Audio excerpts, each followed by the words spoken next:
Evanđelje po Marku, poglavlje 15. Odmah u rano jutro održaše vječanje glavari svećenički sa starješinama i književnicima, cijelo visoko vijeće. Oni dadoše Isusa svezana odvesti i predati Pilatu. Pilat ga upita, jesi li ti kralj židovski? On mu odgovori, ti kažeš. I iznesoše glavari svećenički mnoge tužbe protiv njega. Pilat ga upita dalje, zar ništa ne odgovaraš? Čuj ipak, što sve iznose protiv tebe. Ali Isus ne reče više ništa, tako da se je čudio Pilat. O blagdanu običavao im je pustiti jednoga sužnja, kojega su smjeli zamoliti sebi. Tada je ležao u zatvoru čovjek, po imenu Baraba, s drugim buntovnicima. Oni su u buni počinili umorstvo. I tako izađe mnoštvo naroda gore i zamoli ono, što bi mu davao svagda. Pilat ih upita, hoćete li da vam pustim kralja židovskoga? On je bio dobro zapazio, da su ga glavari svećenički bili predali iz zavisti. Ali glavari svećenički podgovoriše narod, da im radije pusti Barabu. Pilat im reče, a što da činim s ovim, što ga zovete kraljem židovskim? Oni povikaše, razapni ga. A što je zlo učinio, upita ih Pilat.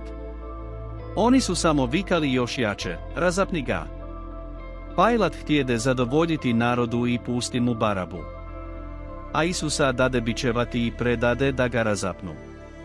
I vojnici ga odvedoše u unutrašnjost dvora, u sudnicu, i sazvaše cijelu četu.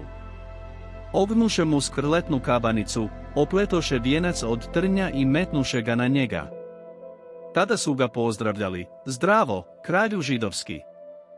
Pritom su ga udarali trskom po glavi, pljuvali na njega, pregibali svoje koljeno i klanjali mu se.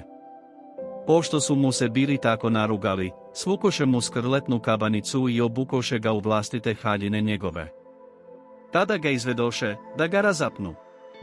Natjeraše jednoga, koji je dolazio s polja i upravo prolazio, Simona iz Cirene, oca Aleksandrova i Rufova, da mu ponese križ. Tako ga dovedoše na mjesto Golgotu, što znači kosturnica. On mu dadoše vino sa smirnom. Ali on ne uze. Tada ga razapeše i razdijeliše haljine njegove među se bacivši kocke za njih, tko će što dobiti. Bila je 3 ura, kad ga razapeše.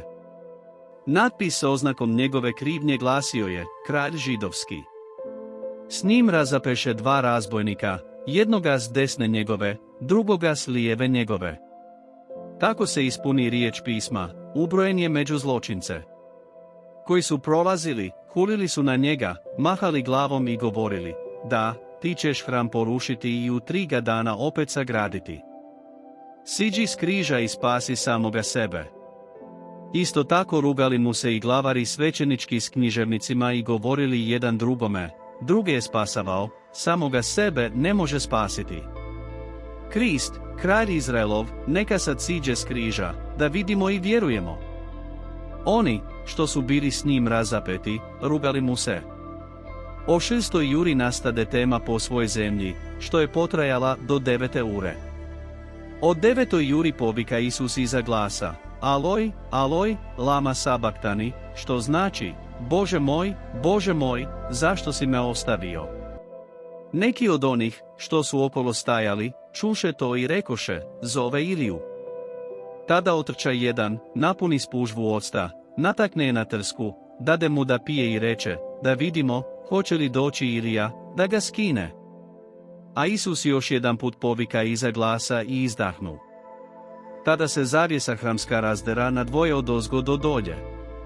Satnik, koji je stajao prema njemu i vidio, gdje je izdahnu tako, reče, zaista, ovaj je čovjek bio sin Božji.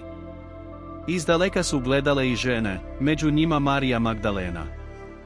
Marija, majka Jakova mlađega i Josipa, i Seloma. Van su ga bile pratile već u Galileji i posluživale ga. I još mnoge druge bile su tu, koje su bile s njim uzašle u Jerusalam. Već je bila večer, usto priprava, dan uoči subote.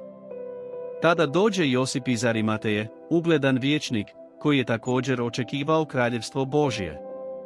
On odvažno pođe k Pilatu i zamoli mrtvo tijelo Isusovo.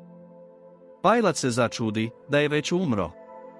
Zato dozva satnika i zapita, je li umro? Kad mu satnik to potvrdi, darova Josipu mrtvo tijelo. Ovaj kupi platno, skinu ga i zavi ga u platno. Tada ga položi u grob, koji je bio isječen u Haridinu. Pred ulaz u grob navali kamen. Marija Magdalena i Marija, majka Josipova, gledale su gdje je bio položen.